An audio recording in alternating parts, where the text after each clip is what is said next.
ప్రధాని ఇప్పుడు బయటకు వస్తారు, ప్రధాని ప్రసంగిస్తారు. ఆ తర్వాత ప్రధాని ఈ రామ కార్యంలో ఆ రోజు వారధికి రాళ్ళెత్తినట్టుగా ఈ రామ కార్యంలో ఈ టెంపుల్లో కన్స్ట్రక్షన్లో పార్టిసిపేట్ చేసిన వాళ్ళందరికీ ప్రధాని కాశీలో తరహాలో పూలు జల్లి వాళ్ళకు కూడా ప్రణామాలు చేయబోతున్నారు. ఆ తర్వాత అక్కడి నుంచి బయటకు వచ్చే అవకాశం ఉంది. ఇక్కడ దగ్గరలోనే ఒక పురాతన శివాలయం ఉంది, దాన్ని కూడా పునర్నిర్మించారు. ఆ శివాలయానికి సైతం ప్రధాని మోదీ వెళ్ళి పూజాధికాలు చేసి అక్కడ పునర్నిర్మాణానికి సంబంధించిన క్రతువును కూడా పూర్తి చేస్తారని తెలుస్తోంది. సుందర దివ్య రూపాన్ని TV9 స్క్రీన్పై లెఫ్ట్ సైడ్ విజువల్స్లో మనం చూస్తూ ఉన్నాం. ప్రధానికి అక్కడ విచ్చేసిన పీఠాధిపతులు ఒక ఉంగరాన్ని బహుకరించిన దృశ్యాన్ని మనం ఇప్పుడే చూసాము.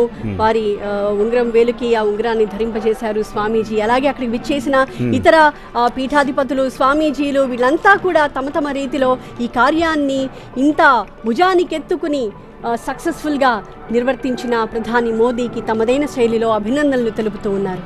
కానుకలు ఇస్తున్నారు, వాళ్ళు అభినందిస్తూ ఉన్నారు సాధు సంతులంతా కూడా. ఎందుకంటే ఈ రామాలయం ఇప్పటి కళ కాదు కాబట్టి ఈ కళని పూర్తి చేసినందుకు, కర్తగా ఈ ప్రాణప్రతిష్ఠ కార్యక్రమంలో పాల్గొన్నందుకు ప్రధాని మోదీకి ధన్యవాదాలు చెప్తూ తమ శైలిలో తమదైన స్టైల్లో ప్రధానికి అభివాదాలు చెప్తున్న దృశ్యాలను మనం చూస్తున్నాము. సాధు సంతులంతా కూడా ప్రధానికి రుద్రాక్షమాలలు, అలాగే పుస్తకాలు, ఇతరత్ర అన్నీ ఇస్తూ ఉన్నారు. యూపీ సీఎం యోగి ఆదిత్యనాథ్ సైతం ఈ కార్యక్రమంలో పాల్గొన్న యోగి ఆదిత్యనాథ్ సైతం సత్కరిస్తున్నారు.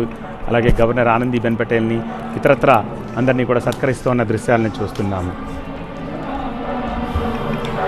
భక్తులంతా ఎప్పుడెప్పుడా అని ఎదురు చూసిన సందర్భం వచ్చేసింది. ఆ బాల రామచంద్రుడు మనందరి కళ్ళ ముందు సాక్షాత్కారం ఇచ్చాడు. ఆ సుందర రూపాన్ని వర్ణించడానికి మాటలు సరిపోవు.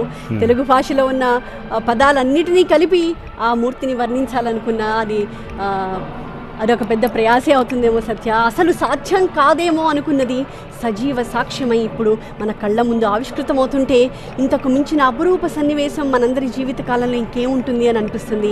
అందుకే అయోధ్యకే కాదు యావత్ దేశం కూడా ఇవాళ ఈ పండుగను జరుపుకుంటోంది. 5 శతాబ్దాల కళ నెరవేరి జగదభిరాముడికి జన్మస్థలిలో ప్రాణప్రతిష్ఠ జరిగింది. సరయూ నదీ తీరం 1000 ఏళ్ల చరిత్రకు ప్రత్యక్ష తార్కాణమై భాసిల్లుతోంది. రామ మందిర ప్రారంభోత్సవానికి దేశం నలుమూలల నుంచి తరలి వచ్చిన భక్తులతోటి అయోధ్య నగరం ఎంత శోభాయమానంగా ఉండిపోయిందో మనం ఇప్పుడు చూస్తున్నాం. కశ్మీర్ నుంచి కన్యాకుమారి వరకు ఆ సేతు హిమాచలం ఇప్పుడు రామనామంతో పులకించిపోతోంది. యావత్ దేశం పరవశించిపోతోంది. జై శ్రీరామ్, జై శ్రీరామ్ అన్న నినాదాలే సర్వత్రా మార్మోగుతూ ఉన్నాయి. ఆ అయోధ్య రాముని తొలి దర్శనం కలిగిన క్షణం ఒక్కసారి మనం గుర్తు తెచ్చుకుంటే ప్రతి ఒక్కరూ జై శ్రీరామ్, జై శ్రీరామ్ అంటూ నినాదాలతో హోరెత్తించేశారు. లోపల నుంచి ఆ దివ్యమంగళ రూప దర్శనం ఎప్పుడెప్పుడు అవుతుందా అంటూ ఆ వేద పండితులు నిర్ణయించిన ముహూర్తం కోసం మనమంతా ఎదురు చూసిన సందర్భం. మొత్తానికి ఆ దివ్య మంగళ రూపం మనందరి కళ్ళ ముందు సాక్షాత్కరించింది. ఆ సుందర రూపం, ముగ్ధ మనోహర రూపాన్ని చూస్తుంటేనే ఎంతటి ప్రశాంతత మనసులో కలుగుతోంది, ప్రత్యేకించి చెప్పక్కర్లేదు.